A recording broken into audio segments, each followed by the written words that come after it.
Good afternoon, everyone. And for those that have travelled very far to Tokyo to join us today and for the Olympics, welcome to Tokyo. I certainly hope that you will enjoy your time in this city. I've been living in Tokyo now for 40 years, and I think it is one of the most fascinating cities in the world. When I arrived in Tokyo in 1979, it was just a few months after Narita Airport had opened up. It was a very, very different city to what it is now. And when I was asked to do this talk, I thought about what can I tell people about the changes that have occurred over those 4 decades? Sure, there have been a lot of cosmetic changes. We have more taller buildings in Tokyo now.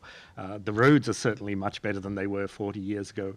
But I think the soul of a city is really in the people that live in this city.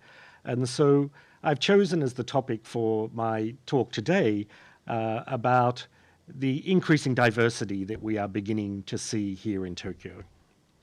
When I first came to Tokyo, I was a high school student, and there were not that many non-Japanese walking the streets of Tokyo in those days. And so as I walked around the city, I would have elementary school children delight in yelling out, "Hello, hello, hello" to me. And if I went shopping, it was quite rare that a shop assistant would approach me. They tended to sort of stay away because they thought they might have to speak English. And I remember my high school friends, who many had no experience of having travelled overseas, would ask me questions like, do you have electricity in Australia?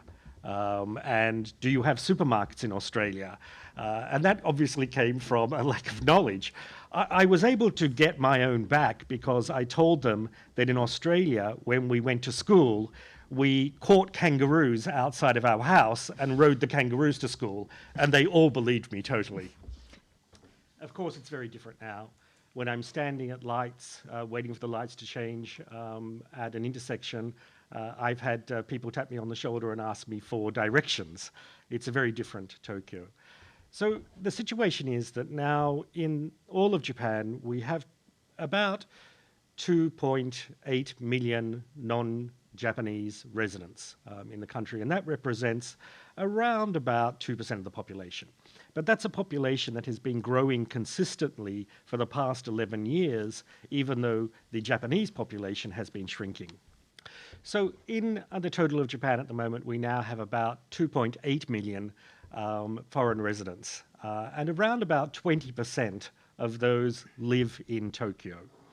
And it's interesting to note that in some areas of Tokyo, like Shinjuku Ward, where the Tokyo Metropolitan Government buildings are located, there are actually people from 124 different countries living in this ward, and they represent over 12% of the population. The population of Tokyo over the past 20 years has increased by about 15%. But the population of foreign residents in Tokyo has actually increased by 70%. So we continue to see some very strong growth in people coming to Tokyo to live or to study. And while 25% of the population of Tokyo is now over the age of 60, 25% of the Japanese population is now over 60, for the non-Japanese community who are living here, the age groups are much younger. Many of them are in their 30s or 40s. So we are seeing a much younger population of foreign residents coming to Japan, to Tokyo. I'm not here to tell you that I think that Tokyo is the most advanced city in terms of diversity. It's still only a relatively small percent of the population. But already in certain areas, for instance, if you go to Okubo in Tokyo, there is a very large Korean population, and it is a great destination for both the young and old to go to try Korean food, to experience Korean culture. In a place called Nishikasai, there is a very large Indian population. And in a place called Takadadababa, we have, it's known as Little Myanmar because we have a very large population of people from Myanmar. So already in Tokyo, you are beginning to see these upshoots of communities of non-Japanese residents who are contributing to a much more diverse and cosmopolitan culture. But The much better thing is that you're seeing that many of the Japanese residents of Tokyo and the surrounding areas are also coming to those places to share that cultural experience. The other great part about this diversity is that, of course, over the years we've seen an increase in the number of mixed marriages between Japanese and non-Japanese. When I first arrived, when I was born, at the time of the last Olympics, there were about 4,000 couples. We're now between about 20 to 30,000 couples, depending on the year. And we've seen that the children of these marriages are really, really becoming very active on the sports scene as well. We have, of course, Naomi Osaka, who is very famous and well known. We have the golfer, Yuka Sasao, the basketball player, Rui Hachimura, and Didi Bruno, and Abdul Hakim Sunny Brown. Many of them participants in the Olympics and these trades. So we're also seeing that a greater diversity and contribution coming into sports as well. And the local government is providing a lot of support for the foreign community. For instance, the Tokyo Metropolitan Government has a number of consultation centres that are available in various different languages. They also have labour consultation services which are available in 11 languages to help members of the non-Japanese resident community to make a solid contribution through work into the community. So the future, I believe, is even one of greater diversity. The Japanese Ministry of Land, Infrastructure and Transport has predicted that the foreign and the foreign-derived community, in other words, the children of those mixed marriages, will, in a couple of decades' time, equal about 12% of the population.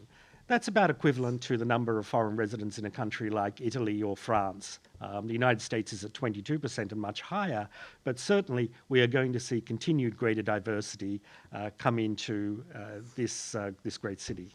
Of course, this diversity doesn't come without its challenges. And from time to time, we hear and we see reports of incidents that belie this. Because of various historical reasons, Japan tends to take a binary view. It's Japanese or foreigners. But of course, with this greater diversity that we're beginning to see come into the community, in an area, for instance, like Shinjuku, it's very hard to just describe it as Japanese and foreigners, and so we need to think about the non-Japanese residents of that community. And so there needs to be an educative process that is ongoing to help the community at large understand different ways of phrasing things, different ways they should be looking at things in order to ensure that that diversity is also accompanied by inclusion. This needs to be a two-way process. Australia is a very multicultural country, and when I was growing up in Australia as a primary school and elementary school child, there was a program which allowed us, the Australian kids, to learn the languages of the immigrant friends that we had. So in elementary school, I learnt both Italian and Greek for a period. This was not to make me fully conversant in those languages, but as a way of sharing the cultures that were around us. Also during elementary school, in the higher years in grade 6, the government provided us with textbooks, and it was part of our curriculum to teach an immigrant family English. So once a week I would go to a Lebanese family and teach them English. And I think it would be really great if even in Tokyo, that, for instance, the young kids going to school in Shinjuku were able to learn Chinese or Vietnamese or another language apart from English, and also to be able to help their friends and their friends' families to learn Japanese. So, as I said, I'm not here to tell you that Tokyo is the world leader in diversity, but we are certainly beginning to see the roots of a very, very diverse community emerging within the population of Tokyo and even broader Japan. And I look very much forward to the day when that diversity also becomes one of great inclusion, because I believe that it will make Tokyo an even more fascinating place with much greater cosmopolitan energy around it. ロスさんありがとうございました。では Q&A セッションに移りたいと思います。司会の方から何問か、伺います。東京という都市は大きく変わっていくと思うんですが、変わっていく中でもあえてお伺いしますが、守るべきものあるいは変えない方がいいもの、変えてはならないもの、そういうものがあればそれは何なのかぜひ教えてください。This is always a process of evolution, and so there will always be subtle changes that will be going on. But I think the most important thing to remember is that it's Tokyo we're talking about, and Tokyo is the capital of Japan, and it will always be the capital of Japan. And so it cannot lose that identity. The identity of the city always needs to have its roots in the role it plays within the national mindset and within the government administrative functions of Japan. But by bringing in that diversity from outside, it can make that role more powerful on the global scene and make it a much richer urban experience, I think, for the residents of Tokyo as well. So I would always ask that Tokyo retain its Japanese heart. I don't think we should change that. It still is the capital of Japan, as I said, but that it is allowed to evolve in a way that with that as its soul, you are also bringing in other factors as well. ありがとうございます。もう一つ、人種のるつぼというふうにニューヨークシティは呼ばれています。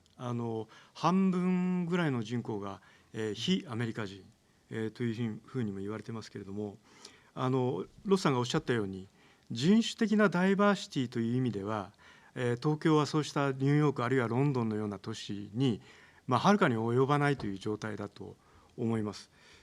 そういう状況でニューヨークやロンドンと東京との本質的な違いというのは何なのか、東京はニューヨークでもないロンドンでもない何を目指していったらいいのか、そこのところを教えていただけますか。That is a really fascinating question, and it's a somewhat difficult one to answer. But when you look at the context, I think the contexts are very, very different. New York, one, it doesn't have the same length of history as a city like Tokyo does. And New York was a place where people from all over the world gathered to go into that great melting pot that's called the United States. And so, in a sense, New York was built on the concept of diversity. And that was very much a core part of the way that city developed. Tokyo, of course, is very, very different. And if you were to take the last 500 years of Japanese history, for the majority of that 500 years, Japan was shut off from the rest of the world, and Tokyo was not a major global commercial center. And so the roots are very, very different. But I think there are a couple of things that are really important in the role that Tokyo can play in its development. And Tokyo doesn't need to become like London or New York or even Sydney in Australia, because the context is very different. It will become something that is very unique, very unique. But I think there is a really major role for Tokyo to play that is going to be very different from London and New York. And that is, of course, the role that it plays within Asia.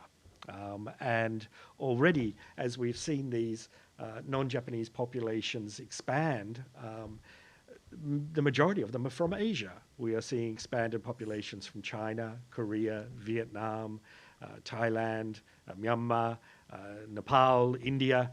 And so Tokyo is really becoming a destination, if you like, for that melting pot of Asia within Asia. And Asia is very different from Europe or the United States. The United States is a country of regions. Asia is a region of countries. And so that will be very different. But I think there is a really important and unique role for Tokyo to play as the melting pot, in a sense, for the Asian communities around this region. And I think that will also contribute very largely to Japan's role in terms of soft power within the region as well. ありがとうございます。もう一つだけ伺わせてください。東京が、ダイバーシティあるいはインクルージョンという普遍的な価値観、をもっとこう尊重してもっと活力あふれる都市、街になっていくためにはどのような壁を突破しなければならないのか。I think you've pointed out, the question asked, there are two sides to this. One is diversity and the other is inclusion. And diversity will happen. Tokyo is such a fantastic place that people will come and people will want to live here. And so diversity will happen naturally.